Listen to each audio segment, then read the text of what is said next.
apie čia atliekamus bandymus ir katedros mokslinę veiklą plačiau papasakos Respublikinės premijos laureatas, profesorius, habilituotas daktaras Rimantas Kačinauskas. Gal galite papasakoti apie savo kaip mokslininko karjeros pradžią? Visa mano mokslinė veikla ir mokslinė karjera prabėgo Vilniaus Gedimino technikos universitete, tuometinėme Vilniaus inžinerinės statybos institute. 75 metais baigiau inžinieriaus statybininko specialybės studijas, buvau paliktas darbui doktorantūroje. Ir man taip teko tokia laimė dirbti su mūsų tuometiniu rektoriumi, akademiku Aleksandru Čyru. Jis rinko tikrai tuo metu gabius žmonės į savo mokslo komandą. Ir mes buvome vieni pirmųjų Lietuvoje, kurie pradėjome kompiuterinių technologijų taikymą inžineriniams tikslams. Galima sakyti, kad mūsų veikla tai yra savotiškas istorijos, kompiuterinių skaičiavimų istorijos atspindys. Mūsų laida buvo pirmoji tuometinėme universitete, kuri pradėjo mokytis dalyką, kuris šiais laikais būtų vadinamas informatika. Teko patiems rašyti programas, ir žinoma, kai lyginame dabar tą progresą, kurį pasiekė kompiuteriai, tai aišku, tai galima sakyti, kad progresas yra fantastinis. Niekas neįsivaizdavo tokių dalykų, kurie dabar galimi inžinerijoje. O kokiamis mokslinėmis kryptimis dirba medžiagų atsparumo katedra?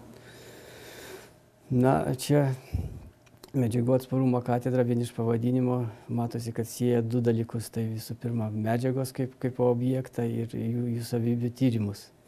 Tačiau pagal tradiciją tai yra visgi mechanikos krypties katedra, o kompiuterinių technologijų taikymas tai yra, sakykime, modernios mokslo integracijos pavyzdys.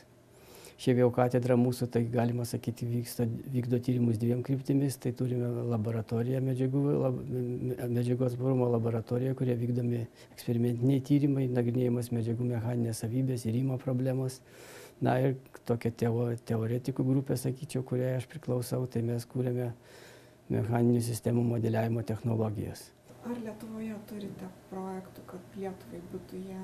Tai kai aš minėjau, mūsų projektai taikomieji, ten galbūt mokslo nėra tiek labai daug, tačiau jie daugiau inžineriniai. Mūsų katedra atlieka įvairius ekspertinius tyrimus ir iš tokių projektų, kuriuos mes atlikom kažkada, tai galima būtų paminėti ir Vilniaus arkikatedros varpinės dinaminius tyrimus, kuriuos mes padarėm savivaldybės užsakymu.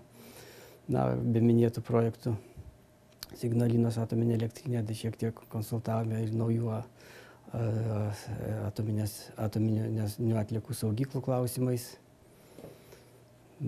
O pats jau mokslinis kūrybinis darbas, tai vyksta daugiau pačių iniciatyva ir, sakykime, kol kas dar apie taikymus sunku kalbėti.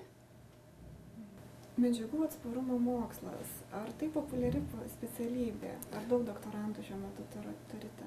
Jeigu atsakant, kas tai yra medžiagų atsparumas, tai žinoma visada galima išskirti tokius du lygius. Tai yra toks buitinis lygis, apie kurį mes kalbame su studentais, antrojo kurso studentais. Tai yra medžiagų atsparumas kaip tokių inžinerinių disciplinų pagrindai tik tai. Tai žinoma, tenai dar tokio mokslo nėra, tai ir tokia inžinerinė praktika. Galbūt studentam, kas sukelia sunkumų, tai tam tikras specifinis galvojimo būdas, kurio jie nežino ir nuo kurio reikia pradėti tokius dalykus nagrinėti.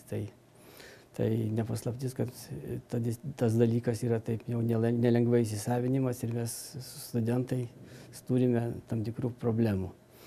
Kitas dalykas yra ta modernioji medžiagų mechanika, apie kurią galime kalbėti tikrai mokslinėme lygyje.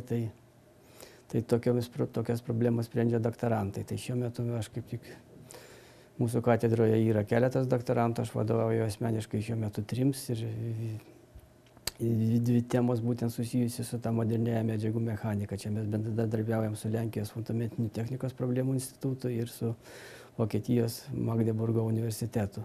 Kokios medžiagų atsparumo mokslo perspektyvos? Tai perspektyvos vėl reikia žiūrėti, matyti tą pasaulinį mokslo kontekstą, kur žengia pasaulis ir kur žengia Lietuva. Tai čia, aišku, skirtumai yra nemaži, nes mažai Lietuvai sunku būti tose problemose, kurias sprendžia didžiosios valstybės ir didieji universitetai. Mes galime būti tik tai partneriais. Na, žinoma, turbūt Lietuvos mokslo paskirtis būtų dalyvauti sprendžiant praktinius uždavinius, tai šitą prasme, inžinerinė prasme, katedra tikrai atlieka savo funkcijas ir matyt bus dar ilgai tokių ekspertų, kuris gali padėti spręsti konkrečius klausimus. Mūsų laboratorijoje atliekami ir tokie elementarūs inžineriniai bandymai ir ties inžineriniai skaičiavimai, tai šitą prasme perspektyva visada išliks. Na, o kalbant apie tokias modernesias technologijas, pakol Lietuvoje nėra aukštųjų technologijų pramonės, tai sunku kalbėti, ar mūsų tokios rimtos žinios gali būti įdiegtos praktikoje. Tai matyt lieka vienintelis kelias jungtis į tarptautinius projektus, dalyvauti bendrose darbuose ir tik tai čia galima Lietuva galėtų siekti tarptautinio mokslo pasiekimų tokiame jau didesnėme kontekste.